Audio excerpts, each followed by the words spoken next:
The weight of love, the length of lingering hate. At 18, I gave myself as a gift to Uncle Robert Miller.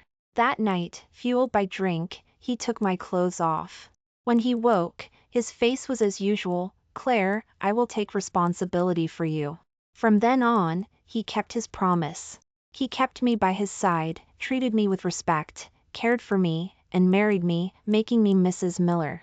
Everyone envied me, saying I had climbed the social ladder and become the darling of the city's elite circles. I always believed this was true.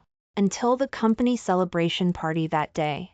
He lost his composure in public, getting into a fight, shielding his female assistant from drinks and trouble. After the commotion reached the police station, I went to bail him out as a family member. Half drunk, he happened to be talking about the female assistant with his friend. His friend teased, "If you really like her, just keep her quietly. Claire is crazy about you anyway. She wouldn't dare do anything even if it got out." Robert Miller gave a helpless laugh. "She's different. She's not as willingly worthless as Claire, someone who would actively climb into bed. It wouldn't be right to humiliate her with something like not having a proper status." So, he always thought I was worthless. From 18 to 28, a full decade. Actually, I didn't have to be Mrs. Miller. The cold wind happened to blow down the police station corridor. My trembling body instantly felt chilled to the bone. So, for the past 10 years, I had lived like someone Robert Miller saw as worthless. They say the scion is cool, refined, and good at disguise. I didn't believe it before, but now, I deeply understood. After standing there for a moment, I composed myself and pushed the door open to go in. Robert Miller and his friend saw me and immediately stopped their conversation. Robert Miller looked up, without much emotion. "Thanks for the trouble." He was always polite with me. To outsid airs, it seemed like he treated me with respect. I used to think so too, but time and time again, I finally had to admit it. He disliked me. His friend also thanked me. "Thanks, Claire." I just nodded and followed the officer to handle the paperwork. I was his wife, and these things seemed to be my obligation. Late at night, Robert Miller had been drinking, so I had to drive. Robert Miller sat in the back seat. His meticulously styled hair was messy, and his usually neat shirt was torn. And there was his injured hand. From childhood, he always had self-control. Now, for a new female assistant, he completely lost his composure. His phone suddenly rang. He answered it in a soft tone. "It's nothing, don't worry, I'm fine. It's late, get some sleep, okay, you don't have to wait up for me." His words were simple, but the affection in his voice was unmistakable. I looked at him in the rearview mirror and caught a glimpse of a smile he didn't quite manage to hide after hanging up. "I heard you got into a fight for Megan today?" Robert Miller's face was as indifferent as ever. "Claire, don't stir up trouble. She's my assistant. If I swallowed my anger when she was being bullied, do you think you could live with yourself? You are Mrs. Miller, naturally, you don't have to socialize and entertain, but she's different." I had only asked one question, yet he was flushed with anger and embarrassment. I kept silent, but he looked displeased. "Take me to the office, I have something to take care of." I glanced at him again. Before, I would definitely have worried about him and added a word of caution not to overwork. Now, I just found it hard to speak. I turned the car around and took him to the office. When he got out of the car, he seemed to habitually be polite to me. "You worked hard tonight." Then, he slammed the door and went straight upstairs. It wasn't until I was about to leave that I found his phone was left in the car. So I took his phone and went upstairs. Before I even reached the office door, I heard Megan Stone's voice. "Mr. Miller, I really have to thank you today. Without you, I wouldn't know what to do." Her voice was soft with crying, and Robert Miller naturally pulled her into his arms. "With me here, don't be afraid." Megan Stone buried her face in his neck, crying uncontrollably. Robert Miller's eyes were full of heartache. He lowered his head, and his lips had just touched her ear when she suddenly pushed him away with force. "I can't, Mr. Miller, we can't." Red-eyed, she emphasized to him, "You're already married, we can't." Instead of getting angry, Robert Miller actively tried to get close to her again. His voice was low and gentle. "Megan, if you're not happy, I can get a divorce." I clenched my fist. The word divorce, he said it so easily. 10 years, without a hint of reluctance. I didn't want to hear the rest of it. He always called me by my full name, without any tenderness. Even in bed, it was always like a routine. Between us, it was always me actively trying to please him, actively trying to get close to him. For the past 10 years, everything was like this. I thought some people were slow to warm up, but it turned out they just didn't like you. I bit my lip tightly, placed his phone by the door, and turned and left. When I came out, it started raining heavily. I couldn't control my emotions. When I went through a traffic light, I collided directly with a truck that ran a red light. The car was wrecked, and I was stuck in the car and couldn't get out. The moment I reached for my phone, I subconsciously called Robert Miller. "Is something wrong?" His voice was cold. "I endured the pain. I've been in an accident. I'm stuck in the car and can't get out. The truck was leaking fuel and could explode at any moment." Before I could finish speaking, I heard Megan Stone's voice from his side. "Mr. Miller, you must be tired. Let me give you a massage." He quickly said to me, "I have something to deal with right now. I can't leave. I'll send someone over." Soon after, he hung up. He never handled my affairs himself. Perhaps out of responsibility, every time he would have his assistant handle it. I wasn't as important as a report from his employee, or even an ordinary meeting. Every time, he was always busy, unable to leave. "Clara, how are you?" A slightly anxious voice rang in my ears. I turned my head and saw it was David Smith, Robert Miller's best friend. So this time, I had been passed off to his best friend by Robert Miller. "I'm stuck and can't get out." David Smith frowned slightly, quickly turned back to his car to get some tools, and pulled me out of the car. He looked me over carefully. His eyes showed undeniable concern. "Can't walk on your leg? I'll take you to the hospital." He looked more anxious than I did. But I didn't move. I leaned on his arm to steady myself. "David Smith, I heard you're a famous lawyer?" He looked down at me, his eyes questioning. I gave a bitter smile. "Then please help me draft a divorce agreement." After getting to the hospital, I found that the spot where my shoulder was pinned was fractured. There were quite a few external injuries too. The hospital wanted me to stay for observation, afraid of a concussion. I stayed in the hospital for 2 days. Robert Miller didn't call even once. Even the discharge paperwork I handled myself. His call came just as I got home. "Claire, come pick me up." As soon as he finished speaking, he hung up. He was used to it, never saying more than necessary. Everyone on the outside knew I was Mrs. Miller, but I was more like a free servant on call. Soon, he sent a location to my phone. I turned and went out, drove despite the pain. When I got to the private room, Robert Miller looked utterly dejected. He was ambitious and steady, always imposing in front of others. This was the first time I'd seen him so down. His Friday and handed him a drink again. "Rob, getting a woman isn't simple. She's just an assistant. Why take it so hard? Megan doesn't want you. There are plenty of people who want to cling to you. Rob, don't be sad." Someone else chuckled in agreement. "Exactly, like Claire, for example." Instantly, everyone in the room burst into a fit of laughter in tacit agreement. So that's why he came here to drown his sorrows after being rejected. My hand on the doorknob was frozen for a long time, finally decided to push the door open and go in. Seeing me, the people inside immediately fell silent. His friend was surprised, but quickly reacted. "Oh, Mrs. Miller is here." I didn't pay them much mind, just looked at Robert Miller. "I came to take you home." Robert Miller stood up expressionlessly and walked to my side. He was swaying a bit, and naturally put his arm around my shoulder. Half his weight was on me. Before I could even turn around, Megan Stone's voice suddenly came from beside me. "Mr. Miller, since you already called Mrs. Miller to pick you up, why did you still text me to come?" I turned my head to look at her. She looked tense, her face full of grievance. "You don't need to go through so much trouble just to humiliate me." Robert Miller instantly looked furious. He turned back to question his friends. Which one of you took my phone and texted her? He was clearly angry.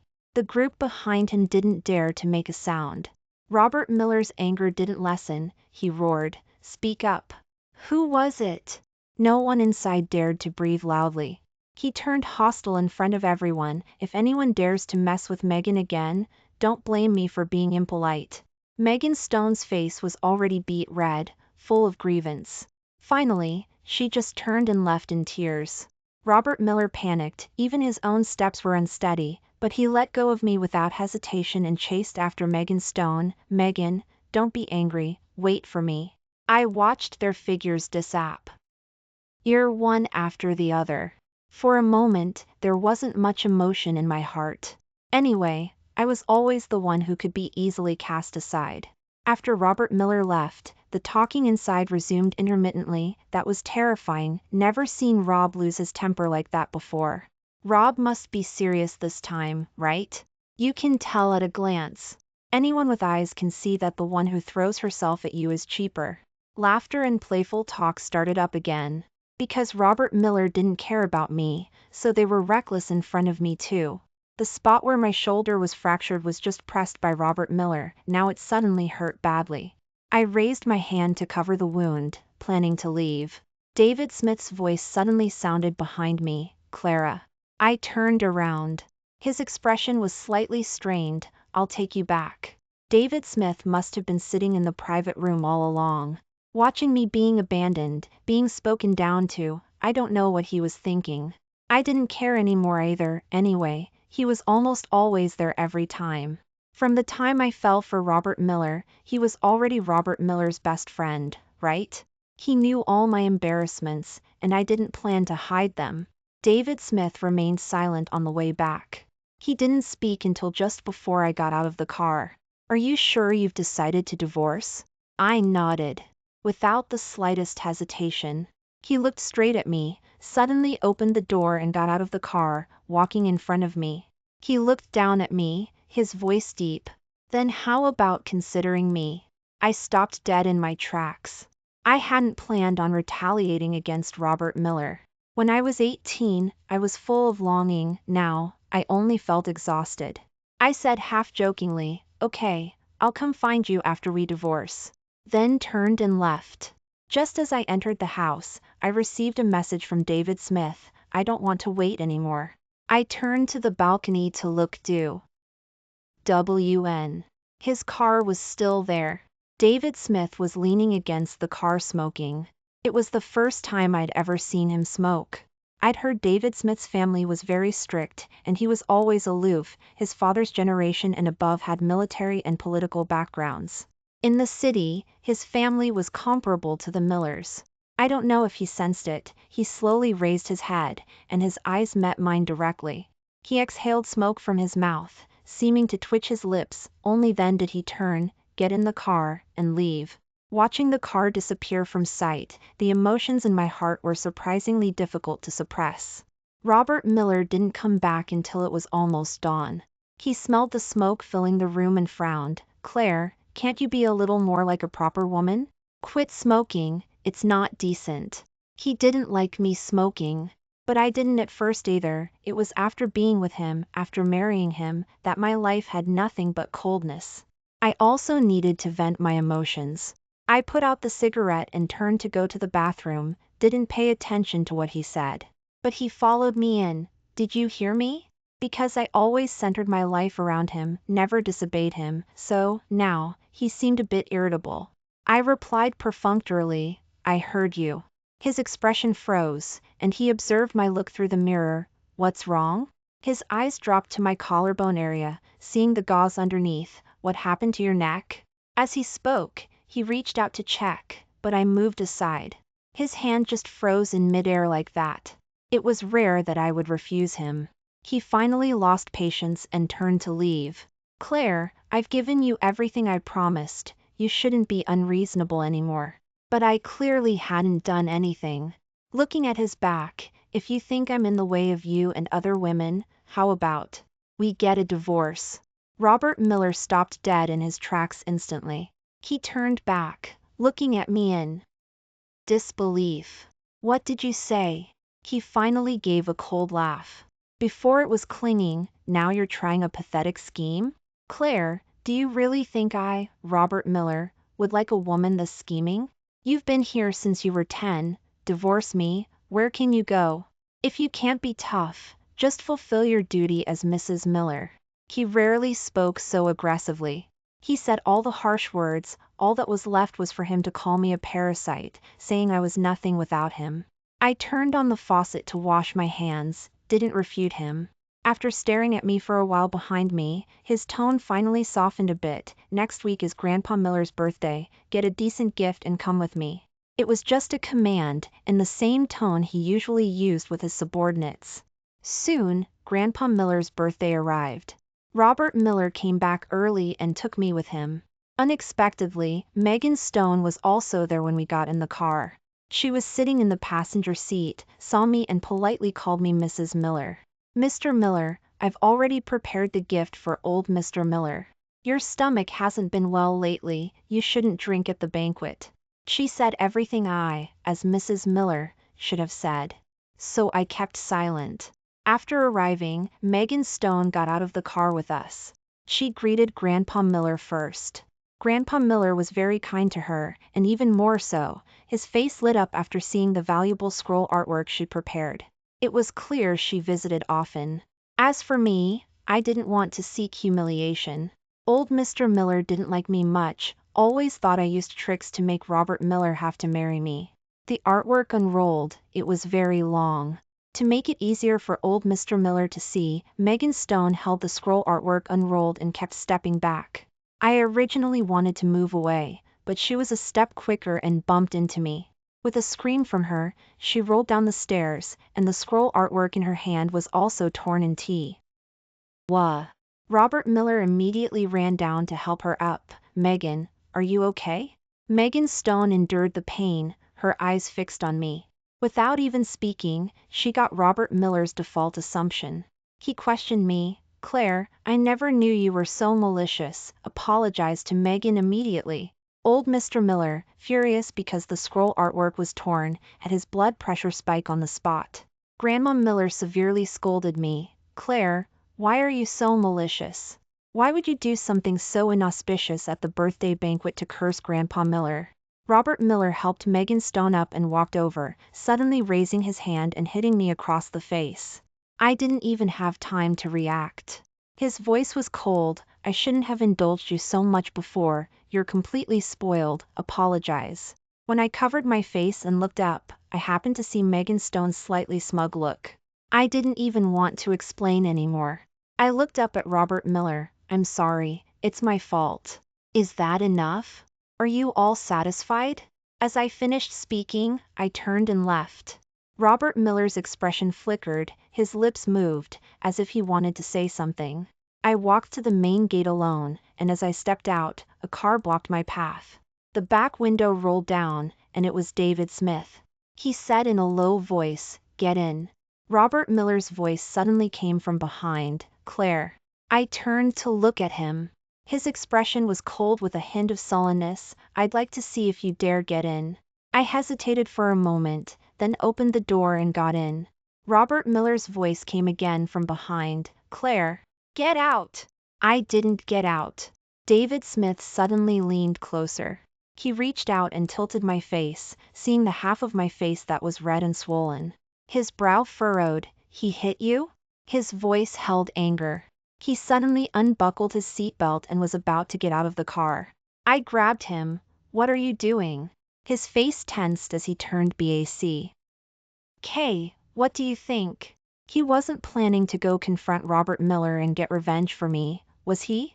I whispered, "Let's go. I don't want to stay here anymore." I didn't want to see Robert Miller anymore either. David Smith no longer seemed inclined to drive. Seeing Robert Miller was about to reach the car, "Claire, get out of the car immediately." I urged, "Let's go." Seeing him annoys me. David Smith finally drove away. In the rearview mirror, I saw Robert Miller's face full of confusion and anger. He even chased after the car for a few steps as it drove away. "Claire, if you dare leave today, don't ever come back." He shouted a threat from behind me. I turned back to look at him and answered, okay. I didn't know if he heard me. I had already decided to divorce him, and I wouldn't be returning to that house again. David Smith drove very fast. He seemed full of anger, and I didn't know where his anger came from. He was usually composed, and this was the first time I'd seen him seem so out of control. I took out a cigarette from my bag and gestured to him. Do you mind? He shook his head. After I lit it and rolled down the window halfway, he appropriately slowed down. The cold wind rushed in, blowing across my face. After exhaling the smoke, I said, do you have a place to stay? I've been kicked out, I need a temporary place. He glanced at me briefly, okay. Just one word. When I finished one cigarette, David Smith also stopped the car. I have a small apartment that I occasionally stay at when I'm busy with work. Someone cleans it regularly, you can stay there. He took me upstairs. I took the opportunity to ask him, David Smith, why did you choose to be a lawyer? Considering his family background and connections, he should have inherited the family business. He opened the elevator door and let me go in first. After entering, he turned back to look at me, isn't being a lawyer your dream? Hearing his answer, the smile on my face instantly froze. I lowered my head and chuckled self-deprecatingly, right, I almost forgot about that. Besides being Mrs. Miller, I was also Claire. I majored in law and politics in university. My grades were good back then, and my advisor even suggested I go into the judicial system. But I was foolish and didn't realize it, and as soon as I graduated, I became the Mrs. Miller everyone envied. After that, my world revolved solely around Robert Miller. 10 years of serving him, only to be called worthless in return. Yes, thinking back now, I also feel I was worthless. I subconsciously wanted to find a cigarette again, but just as I took one out, the elevator arrived, so I could only fiddle with the cigarette in my hand. David Smith was almost a head taller than me, and his gaze happened to fall on my actions. Got a habit? I didn't know, maybe. He opened the door and went inside. The apartment wasn't large, but it was very tidy. He told me to sit down first, then went to get a first aid kit. The swelling is quite bad, you need medicine. David Smith sat down beside me, opened the kit, and rummaged inside for antiseptic solution and anti-inflammatory ointment. I said I could do it myself, but he didn't let go. Can you see clearly? I'll help you. I leaned back slightly against the sofa, and he leaned in naturally. As his face got closer, his breath fell on my cheek.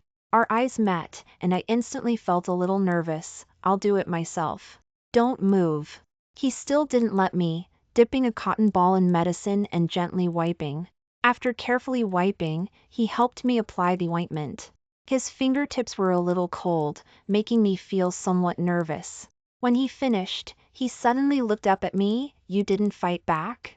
I turned away, quickly avoiding his gaze, and chuckled, I'll go get examined later and sue him for domestic violence. David Smith's expression was serious. Are you serious? If you are, I can help you. I see.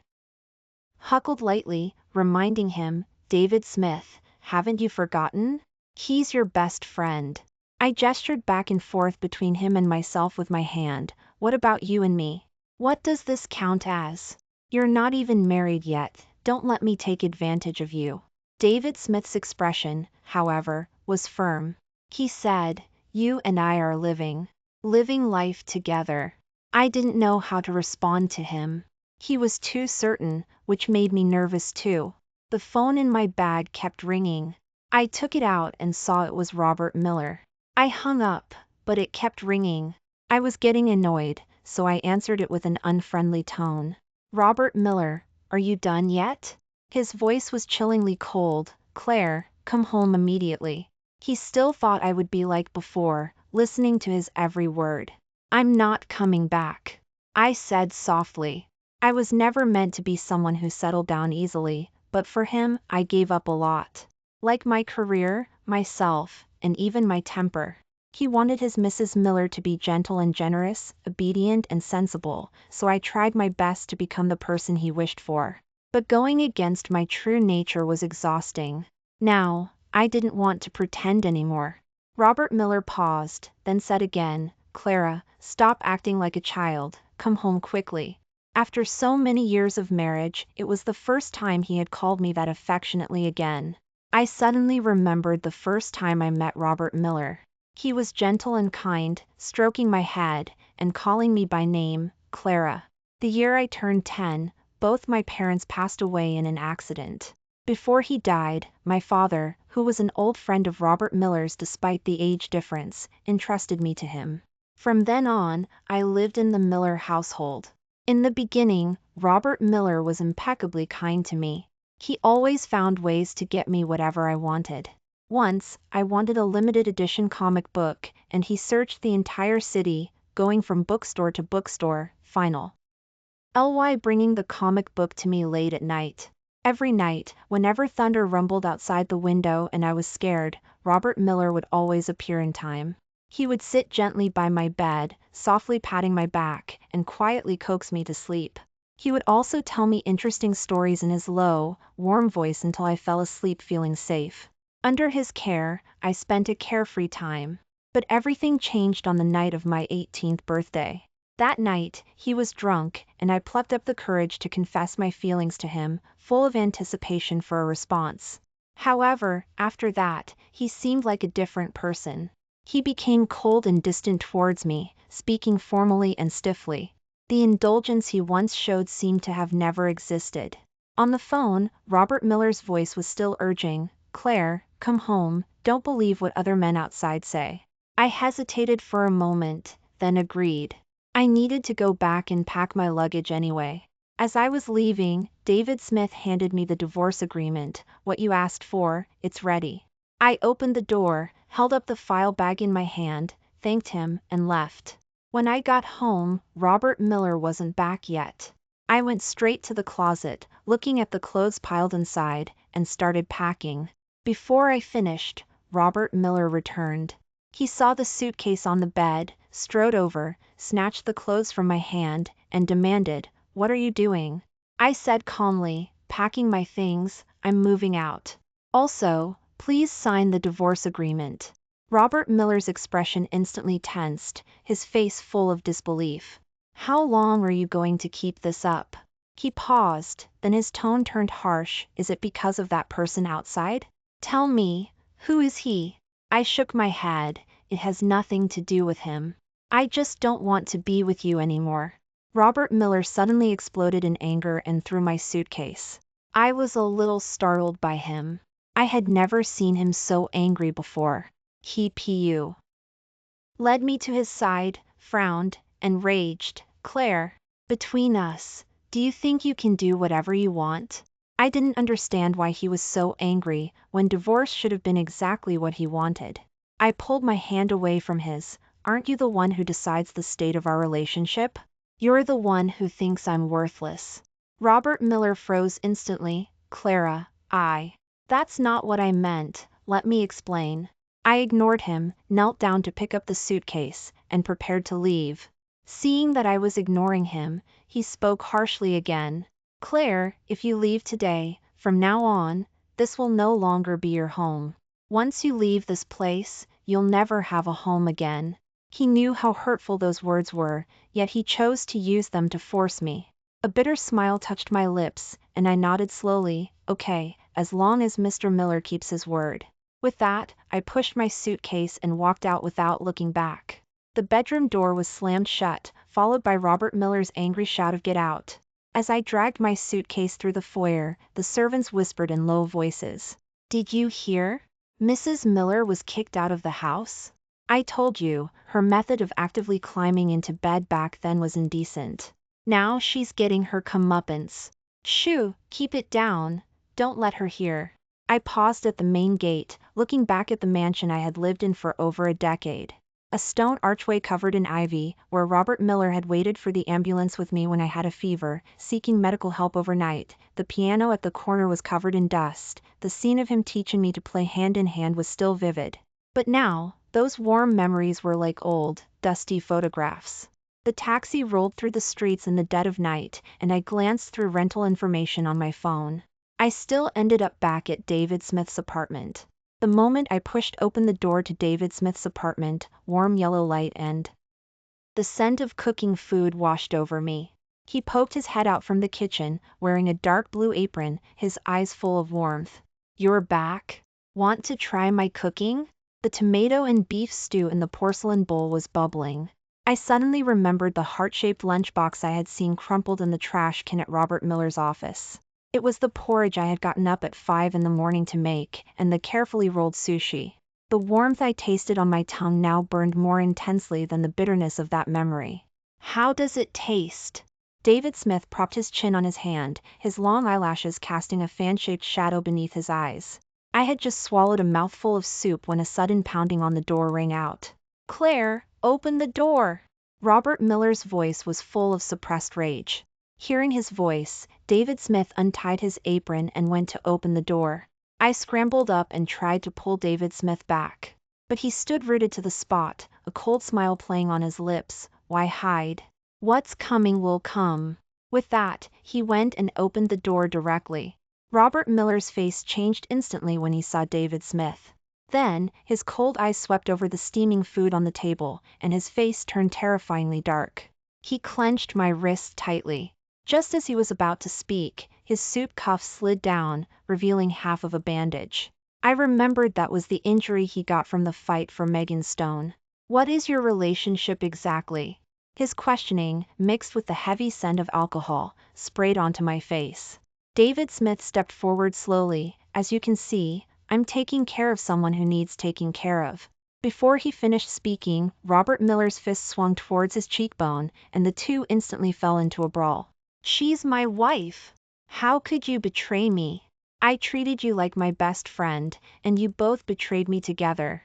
David Smith punched back directly, landing a blow on Robert Miller's face. This punch is to get back 10 years of grievance for Clara. I was pressed into the corner, watching Robert Miller's shirt buttons pop off and fall to the ground, and blood seep from David Smith's brow bone. My memory flashed back to the night of my 18th birthday. He had also ripped off his tie like this, but his eyes were burning with a completely different kind of desire. "Stop fighting!" I grabbed Robert Miller's raised arm, my fingernails digging deep into his palm. "If you found me worthless, why did you marry me back then? You clearly knew how much I liked you back then." My words landed like a heavy hammer, and the two finally stopped fighting. Silence fell over the living room, broken only by the intensifying rain outside. Robert Miller stared at me, his throat bobbed, his face showing a rare flicker of panic. He reached out to touch me, but his hand froze in midair. "Clara, I didn't actually mean it like that." "Enough." David Smith stood in front of me, his jaw set in a hard line. "She doesn't want to hear it." Robert Miller pushed him aside. "Get this straight, she's my wife." David Smith also stopped speaking. He didn't really have a standing. Robert Miller's face was bruised, and he tried to pull me towards him. "Come with me." "I'm not going." I refused directly. "I'm serious about the divorce." Robert Miller stared at me intently, seeming unwilling to accept it, and also looking embarrassed. Finally, he gave a mocking laugh, lowered his head, and turned to leave. But just as he reached the door, his phone suddenly rang. After answering, his face changed drastically, and his knuckles gripping the phone turned white. He turned back to look at me. "Grandpa Miller is in the hospital. Come with me." Memories suddenly surged. Actually, before I married Robert Miller, Grandpa Miller was very good to me too. When I first came to the Miller household, he doted on me. Because Robert Miller wouldn't let eat candy, Grandpa Miller would always call me to the study room and secretly give me osmanthus candy cakes. He would also play games with me, hiding it from Robert Miller. Knowing that my parents passed away early, they were always very careful and kind to me. I gripped my bag strapped tightly and ultimately followed Robert Miller to the hospital. Outside the hospital room, Megan Stone was sobbing with red-rimmed eyes. Seeing me, she immediately pointed at me and cried out, "It's all Claire's fault." Old Mr. Miller knew you were getting a divorce, and his blood pressure spiked from anger. Grandma Miller picked up her walking stick and tried to hit me. "Claire, you're truly heartless. Grandpa Miller was so good to you, and this is how you repay us. You jinx." We should have known Jilin really shouldn't have married you. I stepped back 2 steps, but still got hit on the calf by the walking stick. Grandma Miller wasn't satisfied, still trying to hit me with the walking stick. I could only leave. As I turned, I heard Robert Miller call my name from behind, Clara. I paused for a moment, but still left. When I reached the stair corner, Megan Stone suddenly blocked me. There were still fake tears at the corner of her eyes. Claire, you should have been sensible and left on your own. Alin doesn't love you at all. Do you know how much he cares about me? Do you know what he was like when he begged me to be with him, crying and hugging me, saying he would definitely divorce you? Claire, you lost a long time ago. Before she finished speaking, she suddenly looked behind her, then stumbled backward and fell, rolling directly down the stairs. Robert Miller happened to appear from the corner. Megan! He darted over and supported Megan Stone, turning to look at me. His eyes were as cold as ice. Clara, are you incorrigible? Apologize. I gave a cold laugh. You believe her self-staged act? I didn't want to watch their display of affection just as I was about to leave, Megan Stone suddenly grabbed my wrist. Claire, if you hadn't thrown yourself at him back then, Jilin would never have married you. I interrupted her. You're right. I leaned closer to her ear and said in a low voice, originally, I had planned to divorce Robert Miller, but now I've changed my mind. As long as I am Mrs. Miller for one day, you will only ever be the mistress. As I shook off her hand and left, I heard suppressed crying from behind. Alin, look at the things she's saying. How could she insult me like this? I quickly left. Outside the hospital, David Smith was leaning against his car waiting for me. He drove me all the way to a hilltop viewpoint. Maybe he knew I was feeling down. He took me out to clear my head and watch the sunrise. The night wind carrying the scent of plants swept through my hair, the distant city lights flickered under the clouds. The moment the sun peeked out from behind the clouds, he suddenly leaned down, his warm lips gently touched mine. I don't know what emotion I felt. In my shock, I forgot to push him away. A harsh breaking sound suddenly rang in my ears. Robert Miller's figure appeared in the glare. He pulled David Smith away. Let her go. He pulled me up and dragged me directly into the passenger seat. Claire, are you that impatient? Grandpa Miller is still in the hospital, and you're in the mood for an affair here with him?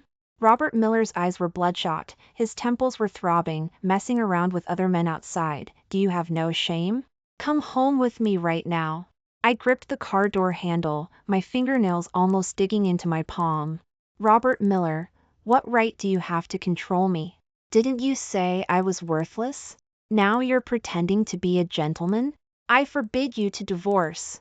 He slammed his hand on the steering wheel. 10 years of marriage, and you think you can just end it like that? 10 years?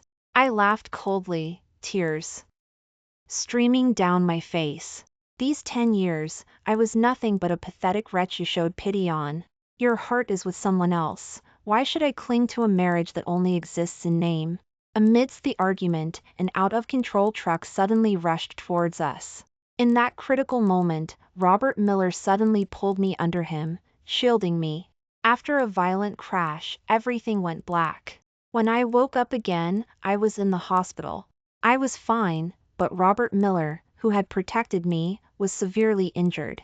After waking up, I went to Robert Miller's room. Watching the regular fluctuations of the ECG monitor, past events surged like a tide. I remembered when I had a high fever as a child and talked nonsense. Robert Miller stayed by my bed all night, using a cold towel to cool me down again and again. The first time I learned to ride a bike and fell, bleeding my knee, he carried me for 3 blocks, telling me jokes while gently blowing on the wound on the way to the hospital. And that birthday, he magically pulled out the music box I had longed for from behind his back, his eyes full of indulgence. Suddenly, the hospital room door was thrown open. Megan Stone rushed straight in. Her makeup was messy, and her eyes were venomous. Claire, are you satisfied? If you hadn't insisted on getting a divorce, Jilin wouldn't have been in a car accident. You're a jinx. 10 years clinging to him wasn't enough, and now you want to kill him? I stepped back 2 steps, watching her pounce in front of Robert Miller's bed, sobbing like a pear blossom with rain. Alin, wake up quickly. As long as you wake up, I'll promise you anything. The sunlight outside the window streamed in, gilding her figure, while I stood in the shadow, feeling cold all over. Just as I turned to leave, the monitor suddenly emitted a rapid beeping sound. Robert Miller's eyes snapped open, and broken whispers spilled from his throat. Clara. Where's Clara? Megan Stone pounced to the bed. Sighed, her voice trembling. Alin, I'm here. It's me. Megan. You're not. Robert Miller struggled to get up, the 4 lines swaying as he pulled. I need to find my Clara, she promised. Said she would never leave me for a lifetime. His words made me remember things from before. That winter night when I was 14, I had a high fever and talked nonsense. Curled up in his arms, I mumbled, Uncle Robert, don't go. I won't cause trouble anymore. I'll be good. I'll never leave you my whole life.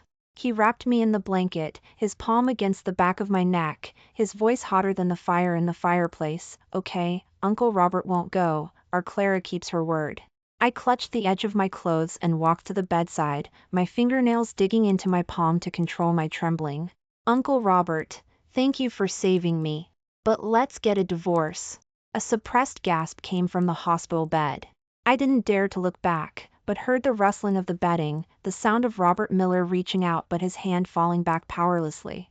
He said, Clara, I will always be your Uncle Robert.